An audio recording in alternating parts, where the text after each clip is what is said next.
ऐसी स्थिति आती है कि बस निराश होकर के उपासक अब क्या करें, अब क्या क्या हो सकता है, कोई मेरा नहीं, कोई, अरे कोई तो बोले कि मैं सही चल रहा हूं, कोई तो बोले ठीक हो, जिसको देखो वही प्रतिकूलता प्रतिकूलता।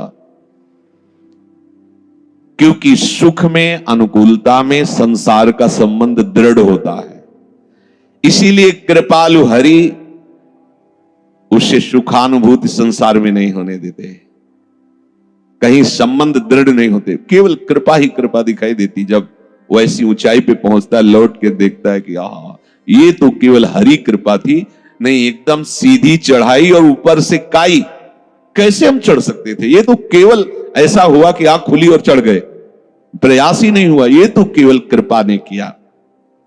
उस समय वो केवल प्रभु की मधुर मधुर कृपा का अनुभव करके रोता रहता है। जो उपासक कृपा पात्र होता है उसकी दशा इस रूप में पहुंचती है। सच्ची मानना, कृपा ही बदलती। एक उपासक परिचय के, बढ़िया सुंदर परिवार, अच्छी अर्थ की प्राप्ति की व्यवस्था, और जैसी भक्ति करनी चाहिए वैसी भक्ति कर रहे हैं। अब कृपा उदय हुई, जिनके द्वारा परिवार का पोषण और अर्थ व्यवस्था होती थी, भगवान ने उनको अपने पास बुलाया। अब जो भी वो धीरे धीरे सब छूटता चला गया। अब अखंड वृंदावनवासी बैरागी स्वरूप भजन परायण प्रगट में देखने में लगा सब उजड़ गया, लेकिन आंतरिक वृत्ति से देखो तो लगा सब संभल गया। प्रभु ने कृपा करके कैसा संभाला कि अब कोई रास्ता ही नहीं रह गया, एकमात्र प्रभु का रास्ता रह गया है। तभी तुम परमानंद में जा सकते हो, जब प्रभु की कृपा ऐसे घेर लेती, दिखाई देता घेर लिया कृपा ने। अब रोते रहो या चिल्लाते रहो, तुम्हारे रोने चिल्लाने का कोई वहां फर्क नहीं पड़ता। अभी मोह ममता में हो सकता है आपको दुख लगे, लेकिन जब आप उस कृपा का परिचय प्राप्त करेंगे तो मधुर मधुर उनकी कृपा मूर्ति का अनुभव करके केवल रोते रहेंगे। इसलिए मैं तुम्हें कहता हूं, तुम कभी इस मार्ग में निराश मत होना।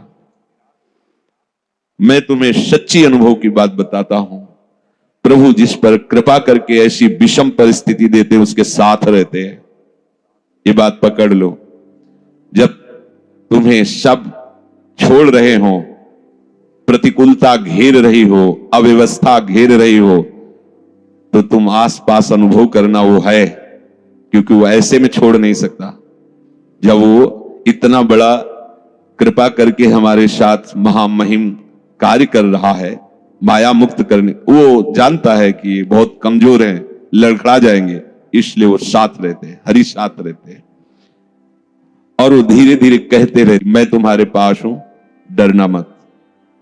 संत रूप में, गुरु रूप में, शास्त्र रूप में वो समझाते रहते, डरना मत, मैं तुम्हारे पास हूं। सच सच वो अपनी गोद में ले लेते हैं ऐसे उपासक को, वो अपने अंक में ले लेते हैं। जिसको जगत से निराशा मिली वो हरि की गोद में बैठ जाता है। तो बलिहारी है ना ऐसी निराशा की, ऐसे दुख की। अब हम कभी भूल न करें, धन की प्राप्ति, कीर्ति की प्राप्ति, जगत में सम्मान की सफलता, इसमें कभी भगवान की कृपा का अनुभव न करें, ना करें, आज्ञा दे रहे हैं। ठीक है, महाराज अम्बरीश अपने समस्त वैभव को स्वप्न तुल्य मानते थे, चरित्र में आया है। उसका कोई महत्व तो नहीं होना चाहिए। दीनता, दुख, अभाव, निंदा, असम्मान, ये महामधुर मंगलमय भगवान की कृपा हुई है, इसे आदर पूर्वक स्वीकार करो। फिर ध्यान दीजिए, धन, मान, कीर्ति, जगत की प्रत्येक सफलता, अनुकूलता, इसमें कभी भगवान की कृपा को मत मानो। ये महापुरुषों के वचन है। दूसरे इसमें टिप्पणी कर सकते हैं कि भगवान की कृपा न माने, तो इसमें क्या माने? ये भगवान की कभी कृपा नहीं हो सकती। वो अपने कृपा पात्रों को माया में नहीं फंसाते, इसी का नाम माया है। जब उसकी चित्तवृत्ति भगवदाकार होती तो स्वयं यश फैल जाता है, स्वयं सारे वैभव उसके चरणों में लौटते हैं। पड़ोस का आदर नहीं करता, अंदर से उसके प्रति महत्व नहीं देता। ये अंदर की बातें हैं। दीनता, दुख, अभाव, अकीर्ति, निंदा, असम्मान, मधुर मधुर मंगल में भगवान की कृपा हुई है, इसको स्वीकार करो। यह है भगवान की कृपा। अब बोलो हमारे ऊपर भगवान की बड़ी कृपा है। अनुभव करो तुम्हारे ऊपर प्रभु की बड़ी कृपा है।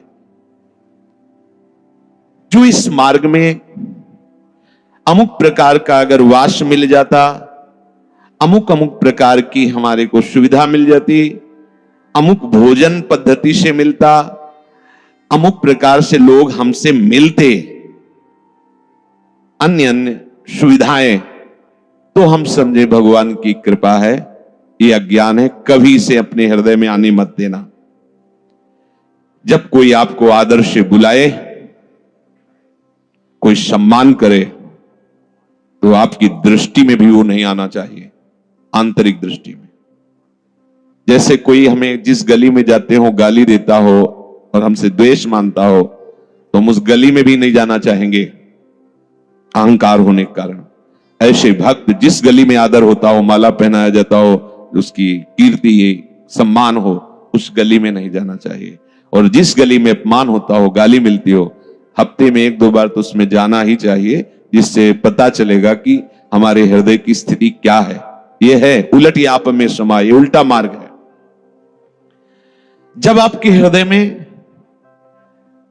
निंदा करने वाले का और प्रशंसा करने वाले का, दोनों के प्रति कोई भगवत भाव की शिवान्य भाव ना हो, तो समझ लेना अब कृपा फलीभूत हो गई है, अब हृदय की स्थिति बन गई।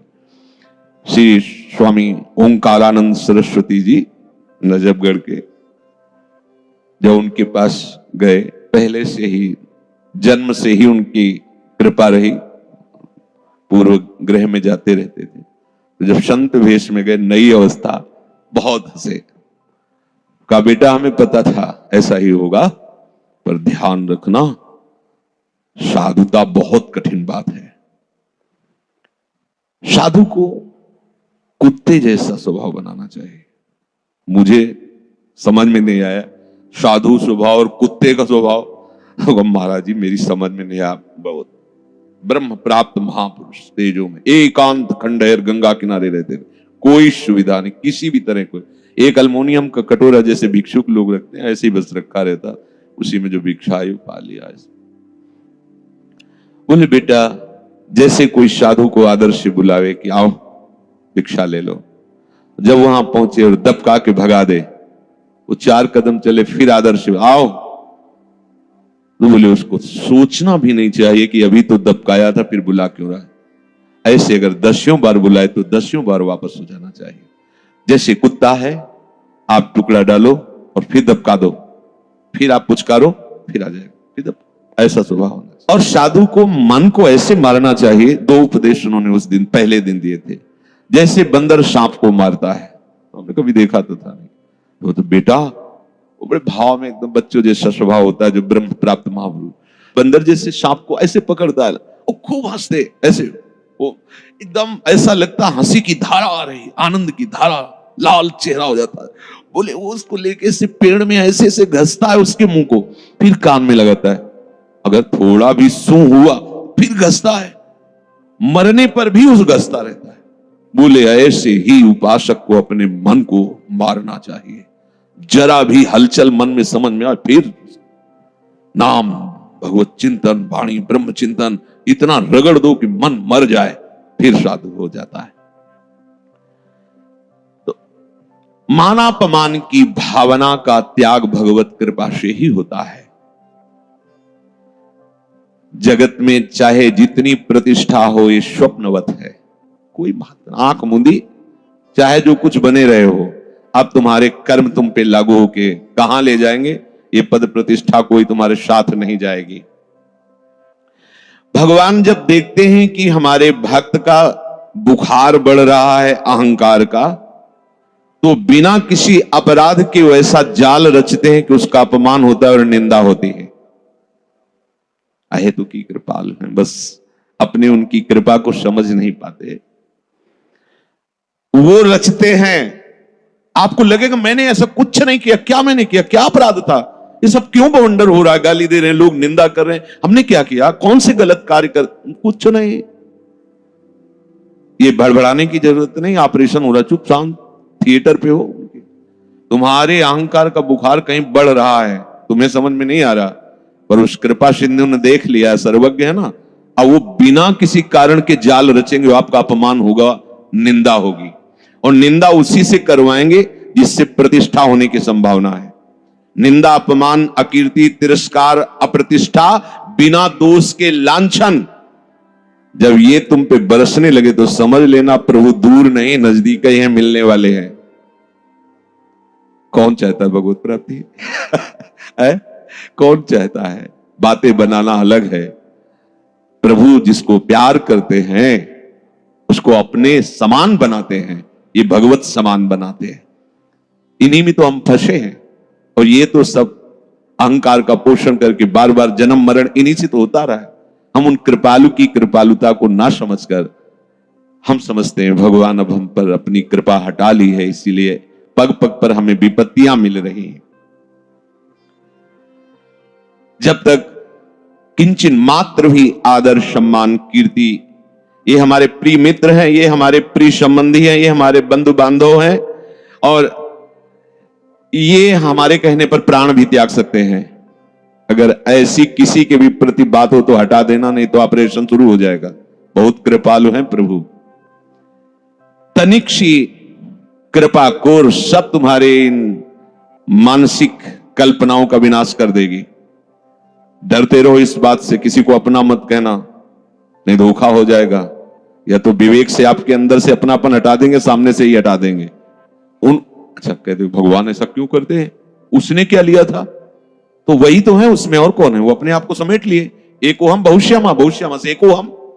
कोई पाप हुआ, कोई अपराध हुआ, वहां तुम्हें देखने में लग रहा था कि माताएं, भाई हैं, बेटा, ये मित्र है, ये अमुक, तुम्हें लग रहा था, और वही तो एको हम बहुश्यामा, वही तो बने हुए थे, अपने में समेट लिया। अब तू नहीं समझ पा रहा है कि मैं इन सब रूपों में, तो देख ये सब रूप मेरे ही, समेट लिया। अब केवल हरिशरणम। अब जब लोग कहे कि अच्छा चलो भक्त के साथ से, लेकिन सामने वाले ने क्या किया था, तो सामने वाला प्रभु ही तो था, वो नहीं जान पा रहा है, इसलिए जनाने के लिए उसको अपने में लीन कर लिया, क्योंकि वही बने हुए थे। अब एक ही रह गए हरि, अब चल